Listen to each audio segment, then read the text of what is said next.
It's early in the morning, but you know what? Okay, let's get into it. I see all of the headlines. Um, yeah, we did an interview with a publication, and when we did the interview with the publication, they had access to the first episode. In the first episode of Brad Loves Judy, we are in search of black donors. So a question was asked around that because you saw in real time us trying to find a black donor and you saw the difficulties. There are difficulties. So there's a lot of facts in the world that people, I feel like, really don't know or are ignorant to.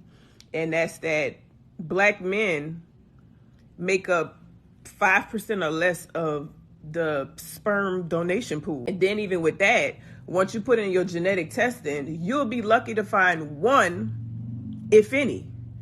I'm a carrier of 4 different things. 4. And since we getting into it, I'm gonna in one of the slides you're gonna see everything. And the severity of the things that I'm a carrier of, if we chose somebody that had the same thing, our child would most likely have it. And they're severe. So The Brat wife Judy posted, I'll say this again because I know a lot of people have no knowledge of the fertility journey. To be clear, for all those that are not aware of the many things that we weren't aware of, here it is. Black men make up less than 5% of the donation pool. Furthermore, with genetic testing that is specifically looking into the diseases that humans carry and inputting my stats in all of the Creole banks, it went from thousands to about 300, and one was black, and he also was unfortunately not a perfect match, so we waited a few weeks to see the pool increase. But unfortunately, with the time frame we had to choose within 6 to 8 weeks, and there was no more new black donors that fit within perfect fit with my genetic testing. Hopefully this headline that people are running with will educate more people that there's a huge gap in the sperm pool. Like, you can literally Google this.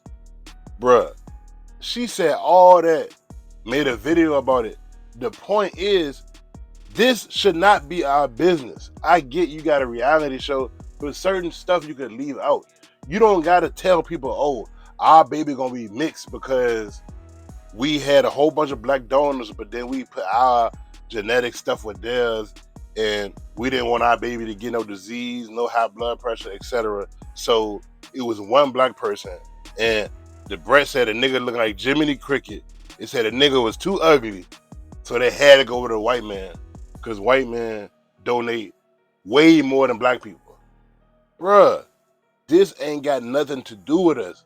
We don't care. Gay couples do this all the time. They find a donor, they got a preference, they don't want nobody with previous history of high blood pressure, diabetes, mental health disease. We understand that. But I feel like they was gonna get a mixed baby anyway, because if they wanted a black donor, they ain't had to go to no sperm bank. I'm pretty sure they know a lot of black men that would willingly give their sperm up for them to have a baby. So why the hell you gotta go to a sperm bank anyway? But shit, what do I know? But that's between y'all. But I really feel like they wanted a mixed baby, but they had to say all this extra shit for the public. And it's funny because all this is free promo for their show. So they probably did all this for a reason. But certain stuff, if you don't want no backlash, keep the shit to yourself. Because all you wanted was a mixed baby. You ain't had to do all that over explaining. And what y'all think about this shit, boy? B?